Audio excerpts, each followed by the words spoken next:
एक संत बरसाना में रहते थे और हर रोज सुबह उठकर यमुना जी में स्नान करके राधा जी के दर्शन करने जाया करते थे। यह नियम हर रोज का था। जब तक राधा रानी के दर्शन नहीं कर लेते थे, तब तक जल भी ग्रहण नहीं करते थे।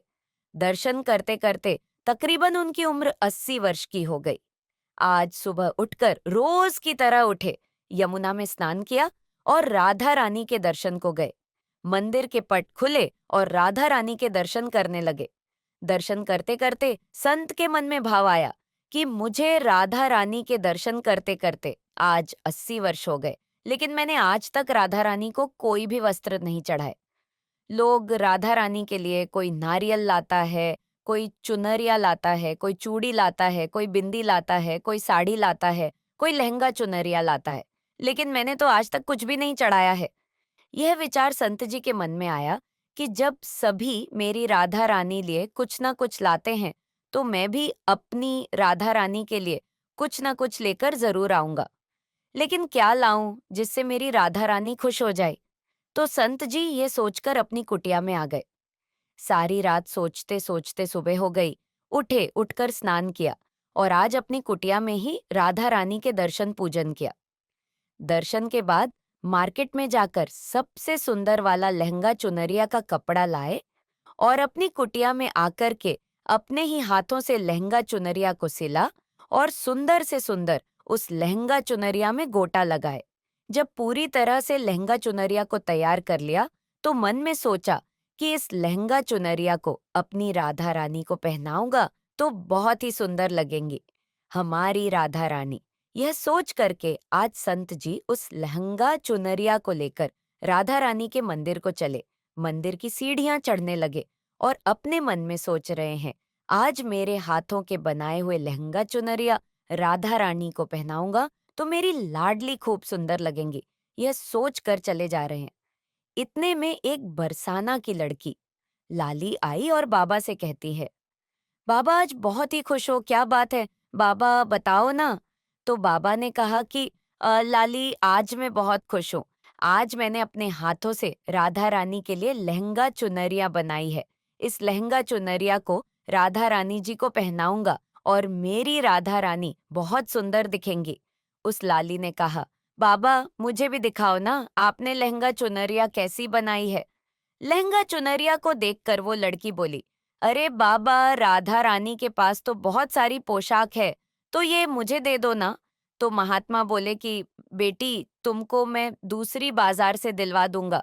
ये तो मैं अपने हाथ से बनाकर राधा रानी के लिए लेकर जा रहा हूँ। तुमको और कोई दूसरी दिलवा दूंगा। लेकिन उस छोटी सी बालिका ने महात्मा जी का दुपट्टा पकड़ लिया। बाबा ये मुझे दे दो। पर संत भी जिद करने लगे कि दूसरी दिलवाऊंगा, ये नहीं दूंगा। लेकिन वो बच्ची भी इतनी तेज थी कि संत के हाथ से लहंगा चुनरिया छुड़ा के छीन कर भाग गई। अब तो बाबा को बहुत ही दुख लगा कि मैंने आज तक राधा रानी को कुछ नहीं चढ़ाया, लेकिन जब लेकर आया तो लाली लेकर भाग गई। मेरा तो जीवन ही खराब है। अब क्या करूंगा? यह सोचकर संत वहीं सीढ़ियों में बैठे करके रोने लगे। इतने में कुछ संत वहां आए और पूछा, क्या बात है बाबा, आप क्यों रो रहे हैं? तो बाबा ने उन संतों को पूरी बात बताई। संतों ने बाबा को समझाया और कहा कि आप दुखी मत हो, कल दूसरी लहंगा चुनरिया बना के राधा रानी को पहना देना। चलो राधा रानी के दर्शन कर लेते हैं। इस प्रकार संतों ने बाबा को समझाया और राधा रानी के दर्शन को लेकर चले गए। रोना तो बंद हुआ, लेकिन मन बहुत खराब था, क्योंकि कामना पूरी नहीं हुई ना। तो अनमने मन से राधा रानी का दर्शन करने संत जा रहे थे और मन में यही सोच रहे हैं कि मुझे लगता है कि किशोरी जी की इच्छा नहीं थी, शायद राधा रानी मेरे हाथों से बनी पोशाक पहनना ही नहीं चाहती थी। ऐसा सोचकर बड़े दुखी होकर जा रहे हैं। मंदिर आकर राधा रानी के पट खुलने का इंतजार करने लगे।